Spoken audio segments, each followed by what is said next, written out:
ನಿರ್ವಣಿ ಅವರೊಂದಿಗೆ ಮಂಜುಳಾ ಪುರಾಣಿಕ್ ಅವರು ನಡೆಸಿದ ಸಂದರ್ಶನ ಕೇಳುತ್ತೀರಿ. ಕೇಳುಗರಿಗೆಲ್ಲ ನಮಸ್ಕಾರ. ಕೇಳುಗರೆ, ಇವತ್ತು ಡಾಕ್ಟರ್ ಗಿರಿಜಾ ನಿರ್ವಣಿ ಅವರು ನಮ್ಮ ಜೊತೆಗಿದ್ದಾರೆ. ಡಾಕ್ಟರ್ ಗಿರಿಜಾ ನಿರ್ವಣಿ ಅವರು ಸಂಜೀವಿನಿ ಆಯುರ್ವೇದ ಆಸ್ಪತ್ರೆಯಲ್ಲಿ ರೋಗ ನಿದಾನ ವಿಭಾಗದಲ್ಲಿ ಕಾರ್ಯವನ್ನ ನಿರ್ವಹಿಸ್ತಾ ಇದ್ದಾರೆ.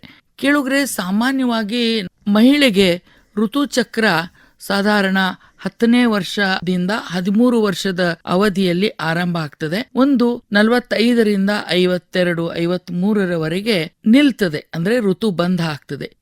ಇಷ್ಟು ದಿನಗಳ ಕಾಲ ಮಹಿಳೆ ಪ್ರತಿ ತಿಂಗಳು ಋತುಸ್ರಾವವನ್ನ ಅನುಭವಿಸ್ತಾನೆ ಇರ್ತಾಳೆ. ಈ ಋತುಸ್ರಾವದ ಹಲವಾರು ತೊಂದರೆಗಳು, ಒಂದು ಹೊಟ್ಟೆ ನೋವು ಇರಬಹುದು, ನಿಧಾನವಾದ ಋತುಸ್ರಾವ ಇರಬಹುದು, ಅತಿಸ್ರಾವ ಇರಬಹುದು. ಈ ತರದಲ್ಲಿ ಇನ್ನೊಂದು ಸಮಸ್ಯೆ ಅಂದ್ರೆ ಬಿಳಿ ಮುಟ್ಟಿನದು. ಇದಕ್ಕೆ ಬಿಳಿ ಸೆರಗು ಅಂತಾನೂ ಕರಿತೀವಿ, ಅಥವಾ ವೈಟ್ ಡಿಸ್ಚಾರ್ಜ್ ಆಗ್ತದ ಅನ್ನುವಂತ ಶಬ್ದವನ್ನು ಕೇಳ್ತೀವಿ. ಸಾಮಾನ್ಯವಾಗಿ ಈ ಋತುಸ್ರಾವದ ಅವಧಿಯಲ್ಲಿ ಕೆಲವೊಂದು ಮಹಿಳೆಯರಿಗೆ ಈ ಬಿಳಿ ಮುಟ್ಟು ಅಥವಾ ಬಿಳಿ ಸೆರಗಿನ ಒಂದು ತೊಂದರೆ ಇರ್ತದೆ. ಸಾಕಷ್ಟು ಸಲ ನಮ್ಮ ಮಹಿಳೆಯರು ಸಂಕೋಚ ಸ್ವಭಾವದವರಾಗಿರ್ತಾರೆ. ಏನ್ ಆಗ್ಲಿಕ್ಕತ್ತದ ಅನ್ನೋದನ್ನ ವೈದ್ಯರ ಹತ್ರ ಮನಸ್ಸು ಬಿಚ್ಚಿ ಹೇಳುವುದೂ ಇಲ್ಲ, ತಾವೇ ಅನುಭವಿಸ್ತಾ ಇರ್ತಾರೆ. ಇವತ್ತು ಡಾಕ್ಟರ್ ಗಿರಿಜಾ ನಿರ್ವಣಿ ಅವರು ಈ ಬಿಳಿ ಮುಟ್ಟು ಅಥವಾ ಬಿಳಿ ಸೆರಗು ಅಂದ್ರೆ ಏನು, ಇದರ ಲಕ್ಷಣಗಳೇನು, ಇದು ನಿರಂತರವಾಗಿ ಆಗ್ತಾ ಇದ್ರೆ ನಮ್ಮ ದೇಹದ ಮೇಲೆ ಏನು ದುಷ್ಪರಿಣಾಮಗಳ ಆಗ್ತದೆ, ಇದನ್ನ ತಡೆಗಟ್ಟಲಿಕ್ಕೆ ಆಯುರ್ವೇದದಲ್ಲಿ ಏನು ಚಿಕಿತ್ಸಾ ವಿಧಾನಗಳಿವೆ, ಈ ಎಲ್ಲ ವಿಷಯಗಳ ಬಗ್ಗೆ ಅವರು ಮಾಹಿತಿಯನ್ನ ಮಾಡಿಕೊಡ್ತಾರೆ. ನಮಸ್ಕಾರ ಡಾಕ್ಟರ್ ಗಿರಿಜಾ ನಿರ್ವಣಿ ಅವರು. ನಮಸ್ಕಾರ ಡಾಕ್ಟರ್ ಗಿರಿಜಾ ಅವರ, ಏನಿದು ಬಿಳಿ ಮುಟ್ಟು ಅಂದ್ರೆ ಅದರ ಲಕ್ಷಣ ಏನಿರ್ತಾವ? ಈ ಬಿಳಿ ಸೆರಗು ಅಥವಾ ಬಿಳಿ ಮುಟ್ಟು ಅಂತ ಏನ್ ಹೇಳ್ತೀವಿ, ಅದು ಯೋನಿ ದ್ವಾರ ಅಂತಂದ್ರೆ ಗರ್ಭಾಶಯದ ಕುಹರದ ಮುಖಾಂತರ ಬಿಳಿ ದ್ರವರೂಪದ ಸ್ರಾವವಾಗಿ ಉತ್ಪತ್ತಿ ಆಗುತ್ತೆ. ಇಂದಿನ ದಿನಮಾನದಲ್ಲಿ ಮಹಿಳೆಯರು ತುಂಬಾನೇ ಯೋನಿ ಸಂಬಂಧಿತ ಪಿಡುಗುಗಳಿಗೆ ಉಂಟಾಗ್ತಾರೆ. ಸೊ ಅದರಲ್ಲಿ ಈ ಬಿಳಿ ಮುಟ್ಟು ಅನ್ನೋದು ಒಂದು. ಹೇಳ್ಬೇಕು ಅಂತಂದ್ರೆ ಅದು ಕಂದು ಬಣ್ಣದ್ದು ಅಥವಾ ಹಳದಿ ಬಣ್ಣದ್ದು, ಈ ರೀತಿ ಏನಾದ್ರೂ ಸ್ರಾವ ಆಗ್ತಿದ್ರೆ ಅದು ಇನ್ನಿತರ ಆರೋಗ್ಯ ಸಮಸ್ಯೆಗಳಿಗೆ ಕಾರಣವಾಗಿದೆ ಎನ್ನುವಂತಹ ಒಂದು ಸೂಕ್ಷ್ಮತೆಯನ್ನು ನಮಗೆ ತಿಳಿಸಿಕೊಡುತ್ತೆ. ಅಂದ್ರೆ ಈಗ ಡಾಕ್ಟರ್ ಗಿರಿಜಾ ಅವರ, ಸಾಮಾನ್ಯವಾಗಿ ಮಹಿಳೆ ಇದನ್ನ ಗಮನಿಸ್ತಾ ಇರಬೇಕು ಅಂತ ಹೇಳ್ತೀರಿ. ಈ ಬಿಳಿ ಸೆರಗು ಅಥವಾ ಬಿಳಿ ಮುಟ್ಟು ಋತುಸ್ರಾವದ ಅವಧಿಯಲ್ಲಿ ಮಾತ್ರ ಕಂಡು ಬರ್ತದ, ಅಥವಾ ಈ ಪೀರಿಯಡ್ ನಿಂತ ಮೇಲೂ ಕೂಡ ಅವಳಿಗೆ ಈ ಬಿಳಿ ಮುಟ್ಟು ಕಾಣಿಸ್ಕೊಳ್ತದಂತೀರಿ? ಹೌದು, ಈ ಬಿಳಿ ಸೆರಗು ಅಂತಂದ್ರೆ ಸೋಂಕು ರಹಿತವಾದಂತಹ ಬಿಳಿ ಸೆರಗು ಕೆಲವೊಂದು ಪ್ರಚೋದನೆಗಳು ಉಂಟಾದಾಗ ಮಾತ್ರ ಅದು ಉತ್ಪತ್ತಿ ಆಗುತ್ತೆ. ಉದಾಹರಣೆಯಾಗಿ ಹೇಳ್ಬೇಕು ಅಂತಂದ್ರೆ ಲೈಂಗಿಕ ಕ್ರಿಯೆಯಲ್ಲಿ ಇರ್ಬೋದು, ಅಥವಾ ಅಂಡೋತ್ಪತ್ತಿಯ ದಿನ ಅಂದ್ರೆ ಅದನ್ನೇನಂತ ಹೇಳ್ತೀವಿ ಓವ್ಯುಲೇಷನ್ ಡೇ, ಆಮೇಲೆ ಮುಟ್ಟು ಇನ್ನೇನು ಬರುತ್ತೆ ಅನ್ನುವಾಗ ಕೆಲವು ಮಹಿಳೆಯರಲ್ಲಿ ನಾವು ಬಿಳಿ ಮುಟ್ಟು ಸ್ರಾವವಾಗೋದನ್ನ ನೋಡ್ತೀವಿ. ಆಮೇಲೆ ಪ್ರಮುಖವಾಗಿ ಅಂತಂದ್ರೆ ಗರ್ಭಿಣಿಯರಲ್ಲಿ ಅದು ಹಾರ್ಮೋನ್ಗಳ ಪ್ರಚೋದನೆ, ಪ್ರಮುಖವಾಗಿ ಇಸ್ಟ್ರೋಜನ್ ಹಾರ್ಮೋನ್, ಹೌದಾ? ಸೊ ಇಸ್ಟ್ರೋಜನ್ ಹಾರ್ಮೋನಿನ ಪ್ರಚೋದನೆ ಮುಖಾಂತರ ನಾವು ಬಿಳಿ ಮುಟ್ಟಿನ ಒಂದು ಸ್ರಾವವನ್ನು ಕಾಣ್ತೀವಿ. ಆದ್ರೆ ಒಂದು ತಿಳ್ಕೊಬೇಕಾದಂತ ವಿಷಯ, ಇದು ಯಾವುದೇ ಆರೋಗ್ಯ ಸಂಬಂಧಿ ಸಮಸ್ಯೆ ಅಲ್ಲ, ಇದು ಸಂಪೂರ್ಣವಾಗಿ ನೈಸರ್ಗಿಕವಾದಂತಹ ಒಂದು ಪ್ರಕ್ರಿಯೆ. ಇನ್ನು ಸೋಂಕು ಯುಕ್ತವಾದಂತಹ ಬಿಳಿ ಸೆರಗು ಅಂತಂದ್ರೆ ಮೊದಲೇ ಹೇಳಿದಾಗೆ ಒಂದು ವೇಳೆ ಅದರಲ್ಲಿ ಏನಾದ್ರೂ ಬಣ್ಣ ಬದಲಾವಣೆ ಇತ್ತು ಅಂತಂದ್ರೆ ಅವಾಗ ಪ್ರತಿಯೊಬ್ಬ ಮಹಿಳೆಯು ಅದರ ಬಗ್ಗೆ ಕಾಳಜಿ ವಹಿಸುವಂತದ್ದು ತುಂಬಾ ಪ್ರಮುಖವಾಗಿರುತ್ತೆ. ಈಗ ತಾವು ಮಾತಾಡ್ತಾ ಮಹಿಳೆ ಅನ್ನೋ ಶಬ್ದವನ್ನ ಉಪಯೋಗಿಸಿದ್ರಿ. ಅಂದ್ರೆ ಈ ಬಿಳಿ ಸೆರಗು ಅಥವಾ ಬಿಳಿ ಮುಟ್ಟು ಮಕ್ಕಳಲ್ಲೂ ಕಂಡು ಬರಬಹುದಾ? ಅಂದ್ರೆ ಅವಿವಾಹಿತ ಮಕ್ಕಳಿದ್ರೆ? ಹೌದು, ಕಂಡು ಬರುತ್ತೆ. ಅದು ಏನಂತಂದ್ರೆ ಇವತ್ತಿನ ದಿನಮಾನದಲ್ಲಿ ನಾವು ನೋಡ್ತೀವಿ, ಈ ಯಂಗರ್ ಜನರೇಷನ್ ಅಂತ ಹೇಳ್ತೀವಿ, ಇವು ಮಕ್ಕಳು 10ರಿಂದ 20ನೇ ವರ್ಷದ ಮಕ್ಕಳೇನಿದ್ದಾರೆ ಹೊರಗಡೆ ಸಿಗುವಂತಹ ಪದಾರ್ಥಗಳಿಗೆ ತುಂಬಾ ಬೇಗ ಪ್ರಚೋದಿತರಾಗ್ಬಿಡ್ತಾರೆ. ಇವಾಗ 10ರಿಂದ 15 ವರ್ಷದ ಬಾಲಕಿಯರಲ್ಲೂ ನಾವು ಈ ಒಂದು ಸಮಸ್ಯೆಯನ್ನ ನೋಡ್ತಿದೀವಿ. ಏನಕ್ಕಂತಂದ್ರೆ ಹೊರಗಡೆ ಜಂಕ್ ಫುಡ್ಸ್ ಅಂತ ಏನ್ ಹೇಳ್ತೀವಿ, ಎಣ್ಣೆಯಲ್ಲಿ ಕರೆದಿರುವಂತದ್ದು ಮಸಾಲೆಯುಕ್ತ ಪದಾರ್ಥಗಳು.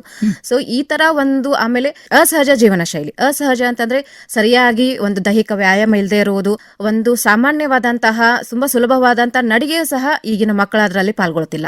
ಸೊ ಈ ತರ ಒಂದು ಕಾರಣಗಳಿಂದ ಬಿಳಿ ಸ್ರಾವ ಉಂಟಾಗುತ್ತೆ. ಅದು ಸೋಂಕುಯುಕ್ತವಾದಂತಹದ್ದು ಬಿಳಿ ಸ್ರಾವವನ್ನು ನಾವು ಕಾಣ್ತೀವಿ. ಅದರ ಹೊರತಾಗಿಯೂ ವಯಸ್ಕರಲ್ಲಿ ನಾವು ನೋಡಬಹುದಂತ ಕಾರಣಗಳು ಯಾವುದಕ್ಕೆ ಅಂತಂದ್ರೆ ಸೋಂಕುಯುಕ್ತ ಬಿಳಿ ಸೆರಗಿಗೆ, ಇದು ಸೋಂಕು ಅಂತ ಬಂದಾಗ ಇನ್ಫೆಕ್ಷನ್ ಅಂತ ಏನ್ ಹೇಳ್ತೀವಿ, ಅದು ಅಸುರಕ್ಷಿತ ಲೈಂಗಿಕ ಕ್ರಿಯೆಯಿಂದ ಇರಬಹುದು, ಅಥವಾ ಸೋಂಕಿತ ವ್ಯಕ್ತಿಯೊಂದಿಗೆ ಸಂಪರ್ಕಕ್ಕೆ ಬಂದಾಗಲೂ ಕೂಡ ನಾವು ಅಲ್ಲಿ ಒಂದು ಯೋನಿಯಲ್ಲಿ ಸೋಂಕು ಉಂಟಾಗಿ ಅದು ಬಿಳಿ ಸ್ರಾವಕ್ಕೆ ಕಾರಣ ಆಗುತ್ತೆ. ಇನ್ನೊಂದು ಶಿಲೀಂಧ್ರ ಅಥವಾ ಬ್ಯಾಕ್ಟೀರಿಯಾದಂತಹ ಸೂಕ್ಷ್ಮ ಜೀವಿಗಳಿಂದ ಉಂಟಾಗುವಂತಹ ಸೋಂಕು. ಕೆಲವು ಬಾರಿ ಈ ಒಂದು ಗರ್ಭ ನಿರೋಧಕ ಸಾಧನಗಳು, ಉದಾಹರಣೆಗೆ ಹೇಳ್ಬೇಕಂದ್ರೆ ಕಾಪರ್ ಟೀ. ಸೊ ಸೊ ಇದನ್ನ ನಾವು ಅಳವಡಿಸುವಾಗ ಆಯ್ತು, ಆಮೇಲೆ ಅಳವಡಿಸಿದ ಮೇಲೆ ಆಯ್ತು, ಒಂದಿಷ್ಟು ಯೋನಿಯ ಶುಚಿತ್ವವನ್ನು ನಾವು ಕಾಯ್ದುಕೊಳ್ಬೇಕಾಗುತ್ತೆ. ಒಂದ್ ವೇಳೆ ಆತರ ಏನೂ ಶುಚಿತ್ವ ಕ್ರಮಗಳನ್ನ ಕೈಗೊಳ್ಳಿಲ್ಲ ಅಂತಂದ್ರೆ ಅದು ಸೋಂಕಿಗೆ ಎಡೆ ಮಾಡಿಕೊಡುತ್ತದೆ.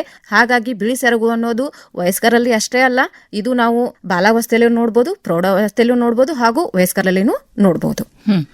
ಒಂದು ಪ್ರಮುಖವಾಗಿ ತಿಳಿದುಕೊಳ್ಳಬೇಕಾದಂತ ವಿಷಯ ಏನಂತಂದ್ರೆ, ಕೆಲವೊಂದು ಮಹಿಳೆಯರಲ್ಲಿ ಈ ರೀತಿ ಸ್ರಾವ ಉಂಟಾಗುವುದು ಮುಂಬರುವಂತಹ ಒಂದು ಉಪದ್ರವ ಅಂತಂದ್ರೆ ಅದು ಗರ್ಭಾಶಯದ ಕ್ಯಾನ್ಸರ್. ಅದನ್ನ ನಾವು ವೈದ್ಯರ ಹತ್ರ ಹೋಗಿ ಸಮಾಲೋಚಿಸಿ ಅದಕ್ಕೆ ಒಂದು ಪರಿಹಾರ ಕಂಡುಕೊಳ್ಳುವುದು ಅತ್ಯವಶ್ಯಕ.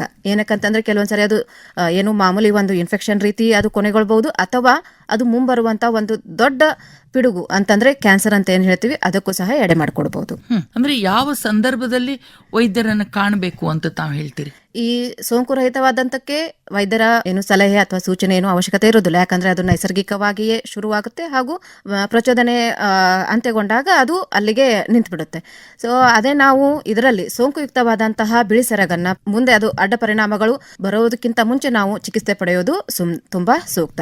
ಅಂದ್ರೆ ಏನಾದ್ರೂ ಯೋನಿಯಿಂದ ಬರುವಂತಹ ಅಥವಾ ಗರ್ಭಾಶಯ ಕುಹರದಿಂದ ಬರುವಂತಹ ಒಂದು ದ್ರವ ಏನಿದೆ ಅದು ಕಂದು ಬಣ್ಣದ್ದು, ಹಳದಿ ಬಣ್ಣದ್ದು, ಅಥವಾ ಸಹಿಸಲು ಅಸಾಧ್ಯವಾದಂತಹ ವಾಸನೆ ಏನಾದ್ರೂ ಇದ್ರೆ, ಅಥವಾ ಹೊರಬರುವಂತ ದ್ರವದ ಒಂದು ಪ್ರಮಾಣ ಜಾಸ್ತಿ ಇತ್ತು ಅಂತಂದ್ರೆ ಆ ಒಂದು ಸಂದರ್ಭದಲ್ಲಿ ತಕ್ಷಣವೇ ವೈದ್ಯರನ್ನ ಸಂಪರ್ಕಿಸುವುದು ಬಹಳ ಸೂಕ್ತ. ಈಗ ಏನಾಗ್ತದೆ ಡಾಕ್ಟರ್ ಗಿರಿಜಾ ಅವರೇ, ಸಾಮಾನ್ಯವಾಗಿ ಮಹಿಳೆ ಅಂದ್ರೆ ಒಂಚೂರು ಸಂಕುಚ ಸ್ವಭಾವದವಳಾಗಿರ್ತಾಳೆ. ಅದರಲ್ಲೇ ತನಗೆ ಬೇರೆ ಏನಾದ್ರೂ ದೈಹಿಕ ತೊಂದರೆ ಆದ್ರೂ ಕೂಡ ಅವಳು ತಡ್ಕೊಳ್ತಾಳೆ, ಯಾರ ಹತ್ರನೂ ಬಾಯಿ ಬಿಚ್ಚಿ ಹೇಳುವುದಿಲ್ಲ. ಇನ್ನು ಇಂಥ ಗುಪ್ತ ಭಾಗಗಳಲ್ಲಿ ಈ ತರದ ತೊಂದರೆಗಳು, ಸಮಸ್ಯೆಗಳು, ಒಂದು ಇಚಿಂಗ್ ಆಗ್ಬಹುದು ಅಥವಾ ಒಂದು ಸ್ರವಿಸುವಿಕೆ ಆಗ್ಬಹುದು, ಆದಾಗ ಅವಳು ಅದು ಮಿಟ್ಕೊಳ್ಳೋದೇ ಜಾಸ್ತಿ. ತಕ್ಷಣದಲ್ಲಿ ಅವಳು ಮನೆಯ ಸದಸ್ಯರಿಗೆ ಯಾರೊಟ್ಟಿಗಾದ್ರೂ ಇದನ್ನ ಹಂಚಿಕೊಂಡ್ರೆ ಅವರು ಒಂದು ಸೂಚನೆ ಕೊಡಬಹುದು ವೈದ್ಯರ ಹತ್ರ ಹೋಗುವಂತ. ಈ ಸ್ವಭಾವದಿಂದ ಹೇಗೆ ಮಹಿಳೆ ಹೊರಬರಬೇಕು ಅಂತೀರಿ? ಇವಾಗ ಹೆಣ್ಣು ಅಂತಂದ್ರೆ ಅವಳೊಂದು ಮನೆಗೆ ಆಧಾರ ಸ್ತಂಭ ಇದ್ದಾಗೆ. ಅವಳು ಒಂದು ಆಧಾರ ಸ್ತಂಭ ಅಂತ ಯಾವಾಗ ಹೇಳ್ತೀವಿ, ಅವಳು ಮಾನಸಿಕವಾಗಿ ದೈಹಿಕವಾಗಿ ಪರಿಪೂರ್ಣಳಾಗಿರ್ಬೇಕು. ಅಂದಾಗ ಮಾತ್ರ ಮನೆಯೂ ಸಹ ಆರೋಗ್ಯತವಾಗಿರುತ್ತೆ. ಒಂದ್ ವೇಳೆ ಅವಳು ಹಿಂಜರಿದ್ರೆ ಅದು ಮೊದಲೇ ಹೇಳಿದಾಗೆ, ಒಂದು ನಾವು ಯಾವುದು ತುಂಬಾ ಸುಲಭ ಇದೇನು ಇವತ್ತದ ನಾಳೆ ಕಡಿಮೆ ಆಗುತ್ತೆ, ಆತರ ನಿರ್ಲಕ್ಷ್ಯತೆಗೆ ಒಳಗಾದ್ರೆ ಯಾರಿಗೊತ್ತು ಮುಂದೆ ಅದು ಒಂದು ದೊಡ್ಡ ಒಂದು ಪಿಡುಗಾಗಿ ಕಾಡಬಹುದು. ಅದು ಅವಳನ್ನು ಮಾತ್ರ ಅಲ್ಲ, ಮನೆಯ ಇತರೆ ಸದಸ್ಯರಿಗೂ ಸಹ ಅದೊಂದು ಪಿಡುಗಾಗಿಯೇ ಪರಿಣಮಿಸುತ್ತೆ. ಹಾಗಾಗಿ ಆ ಒಂದು ಅವಸ್ಥೆಗೆ ತಲುಪಕ್ಕಿಂತ ಮುಂಚೆ ಏನೇ ಇದ್ರೂ ಅದು ಗುಪ್ತಾಂಗಗಳೇ ಆಗಿರಬಹುದು, ಅದು ಒಂದು ದೇಹದ ಅಂಗನೇ, ಅದರಲ್ಲಿ ಮರೆಮಾಚುವಂಥದ್ದಾಗ್ಲಿ ಅಥವಾ ಅದರಲ್ಲಿ ನಾವು ಕೀಳರಿಮೆಯನ್ನ ಹೊಂದುವಂಥದ್ದಾಗ್ಲಿ ಮಾಡುವಂತಹ ಅವಶ್ಯಕತೆ ಇಲ್ಲ, ಹಾಗೂ ಅದು ಆರೋಗ್ಯಯುತವೂ ಅಲ್ಲ. ಒಂದು ಮನೆಯ ಹಿರಿಯರ ಜೊತೆಯಾದ್ರೂ ಅವಳು ಅದನ್ನ ಸಮಾಲೋಚಿಸಬಹುದು, ಅಥವಾ ತನ್ನ ಬಾಳ ಸಂಗಾತಿ ಜೊತೆಯಾದ್ರೂ ಅದನ್ನ ಸಂಭಾಷಣೆ ಮೂಲಕ ಅದಕ್ಕೊಂದು ಪರಿಹಾರವನ್ನ ಕಂಡುಕೊಳ್ಳಬೇಕು. ಇದರಲ್ಲಿ ಕೀಳರಿಮೆ ಅಥವಾ ಏನೋ ಒಂದು ಇದು ಇಲ್ಲ, ಇಂಥದ್ದು ಹೇಗೆ ಹೇಳೋದು, ಇದು ಗಲೀಜು, ಆ ತರ ಒಂದು ಮನೋವೃತ್ತಿಯನ್ನ ಮಹಿಳೆ ಮೊದಲು ಮನಸ್ಸಿಂದ ತೆಗೆದುಹಾಕಬೇಕು. ಈಗ ಡಾಕ್ಟರ್ ಗಿರಿಜಾ ಅವರ ಈ ತರಹದ ಸಮಸ್ಯೆಗಳು ಬಂದಾಗ ಆಯುರ್ವೇದದಲ್ಲಿ ಏನು ಚಿಕಿತ್ಸೆ ಇದೆ? ನಮ್ಮ ಆಯುರ್ವೇದದಲ್ಲಿ ಈ ಒಂದು ಬಿಳಿ ಸೆರಗಿಗೆ ಶ್ವೇತ ಪ್ರದಾರ ಅಂತ ಹೇಳಿ ನಾವು ಅದನ್ನ ಸಂಬೋಧಿಸ್ತೇವೆ.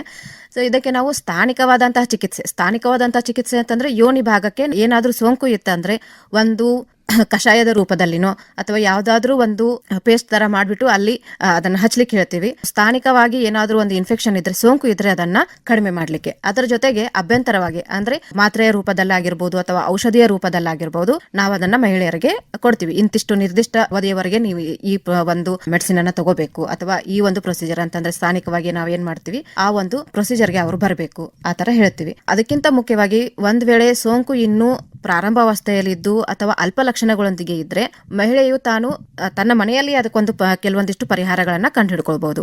ಉದಾಹರಣೆಗೆ ಈ ಒಂದು ಬಿಳಿ ಪ್ರದಾರ ಅನ್ನೋದು ಕಂಡು ಬರೋದು ರಕ್ತಹೀನತೆ ಇರುವಂತಹ ಮಹಿಳೆಯರಲ್ಲಿ. ಯಾಕಂತಂದ್ರೆ ಯಾವಾಗಲೂ ಕೆಲಸದಲ್ಲೇ ತೊಡಗಿರುವಂತಹ ಮಹಿಳೆ ತನ್ನ ಬಗ್ಗೆ ತಾನು ಕಾಳಜಿ ತಗೊಳ್ಳೋದೇ ಕಡಿಮೆ. ಹಾಗಿರುವಾಗ ಅಂತ ಮಹಿಳೆಯರು ರಕ್ತಹೀನತೆಯಿಂದ ಬಳಲ್ತಿರ್ತಾರೆ. ಸೊ ರಕ್ತಹೀನತೆಯಿಂದ ಉಂಟಾದ ಬಿಳಿ ಪ್ರದಾರ ಇತ್ತು ಅಥವಾ ಶ್ವೇತ ಪ್ರದಾರ ಇತ್ತು ಅಂತಂದ್ರೆ ಅವರು ರಕ್ತವನ್ನು ವೃದ್ಧಿಗೊಳಿಸುವಂತಹ ಆಹಾರ ಪದಾರ್ಥಗಳು, ಪೋಷಕಾಂಶಗಳು ಅಂತಂದ್ರೆ ಯಾವುವು ನಮಗೆ ಸಿಗುವಂತದ್ದು ಹಣ್ಣು ಹಾಗೂ ಏನು ತಾಜಾ ತರಕಾರಿ ಇದರಲ್ಲಿ ನಾವು ನೋಡ್ತೀವಿ. ಉದಾಹರಣೆಗೆ ಹೇಳ್ಬೇಕಂದ್ರೆ ಪಾಲಕ್ ಸೊಪ್ಪು ಆಗಿರ್ಬೋದು, ಕಿತ್ತಳೆಯನ್ನ, ವಿಟಮಿನ್ ಸಿ ಹೆಚ್ಚಾಗಿ ಇರುವಂತಹ ಹಣ್ಣು ಹಾಗೂ ತರಕಾರಿಗಳನ್ನ ಸೇವನೆ ಮಾಡಬೇಕು. ಇದ್ರ ಜೊತೆಗೆ ಒಳ ಉಡುಪುಗಳು ಯಾವಾಗಿದ್ರೂ ಹತ್ತಿಯಿಂದ ಮಾಡಿರುವಂತದ್ದಿರ್ಬೇಕು, ಗಾಳಿ ಆಡುವಂತದ್ದಿರ್ಬೇಕು, ಆಮೇಲೆ ಈಗ ಮುಟ್ಟಿನ ಸಂದರ್ಭದಲ್ಲಿ ಕೆಲವೊಬ್ರು ನಿರ್ಲಕ್ಷ್ಯತೆ ವಹಿಸ್ತಾರೆ. ಏನಂತಂದ್ರೆ ಒಂದೇ ಪ್ಯಾಡ್ ಅನ್ನ ತುಂಬಾ ಸಮಯದವರೆಗೆ ಉಪಯೋಗಿಸುವಂತದ್ದು, ಇನ್ಫೆಕ್ಷನ್ ಅಥವಾ ಸೋಂಕು ಆಗೋದು ಈ ಒಂದು ಸಮಯದಲ್ಲಿ ಜಾಸ್ತಿ. ಹಾಗಾಗಿ ಮೇಲಿಂದ ಮೇಲೆ ಆ ಪ್ಯಾಡ್ ಅನ್ನ ಚೇಂಜ್ ಮಾಡುವಂತದ್ದಾಗಿರ್ಬೋದು ಅಥವಾ ಒಳಗಡೆ ಬಟ್ಟೆಗಳನ್ನ ಶುಚಿಯಾಗಿಡುವಂತದ್ದು, ಇವೆಲ್ಲ ಒಂದು ಮುನ್ನೆಚ್ಚರಿಕಾ ಕ್ರಮಗಳನ್ನ ನಾವು ತೆಗೆದುಕೊಂಡ್ರೆ ಸೊ ಈ ಒಂದು ಸಮಸ್ಯೆಯಿಂದ ಆದಷ್ಟು ನಾವು ದೂರ ಇರಬಹುದು. ಇದಲ್ಲದೆ ಮನೆ ಮದ್ದಾಗಿ ಏನನ್ನಾದ್ರೂ ಬಳಸಬಹುದು ಅಂತ ಮನೆ ಮದ್ದು ಹಾಗೆ ಅಂತಂದ್ರೆ ಈ ಬೇವಿನ ತೊಗಟೆ ಬರುತ್ತೆ, ಅದು ಸಾಮಾನ್ಯವಾಗಿ ಎಲ್ಲ ಕಡೆನೂ ಸಿಗುತ್ತೆ. ಆ ಬೇವಿನ ತೊಗಟೆ ತಗೋಬೇಕು, ಸ್ವಚ್ಛವಾಗಿ ಅದನ್ನ ತೊಳೆದು ಆಮೇಲೆ ಅದನ್ನ ಕಷಾಯ ರೂಪದಲ್ಲಿ ನೀರು ತಗೊಂಡು ನೀರಲ್ಲಿ ಆ ತೊಗಟೆನ ಹಾಕಿ ಕಷಾಯ ಮಾಡಿಬಿಟ್ಟು ಸ್ಥಾನಿಕವಾಗಿ ಅಂತಂದ್ರೆ ಯೋನಿಯ ಭಾಗವನ್ನ ಬೆಳಗ್ಗೆ ಒಂದ್ಸರಿ ಆಮೇಲೆ ಸಾಯಂಕಾಲ ಒಂದ್ಸರಿ ಅದನ್ನ ಸರಿಯಾಗಿ ಸ್ವಚ್ಛಗೊಳಿಸ್ಕೋಬೇಕು. ಅದೇ ರೀತಿ ಅರಿಶಿನವನ್ನು ಸಹ, ಅರಿಶಿನ ಅಂತಂದ್ರೆ ನಾವು ಆಂಟಿ ಬ್ಯಾಕ್ಟೀರಿಯಲ್ ಅಂತ ಹೇಳ್ತೀವಿ, ಅದನ್ನು ಸಹ ನಾವು ಕಷಾಯದ ರೂಪದಲ್ಲಿ ಕಷಾಯ ತಯಾರಿಸಿಕೊಂಡು ಅದನ್ನು ಸಹ ಉಪಯೋಗಿಸಬಹುದು. ಅಂದ್ರೆ ಇಲ್ಲಿ ಮುಖ್ಯವಾಗಿ ನಮ್ಮ ಮಹಿಳೆಯರು ಗಮನಿಸಬೇಕಾದದ್ದು ಸ್ವಚ್ಛತೆ, ಶುಚಿತ್ವ ತುಂಬಾ ಮಹತ್ವವಾದದ್ದು.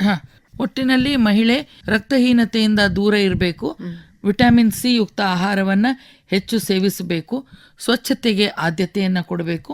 ಅದರಲ್ಲೂ ಕೂಡ ಈ ಮುಟ್ಟಿನ ಅವಧಿಯಲ್ಲಿ ಹೆಚ್ಚು ಸ್ವಚ್ಛತೆಗೆ ಗಮನವನ್ನ ಕೊಡಬೇಕು.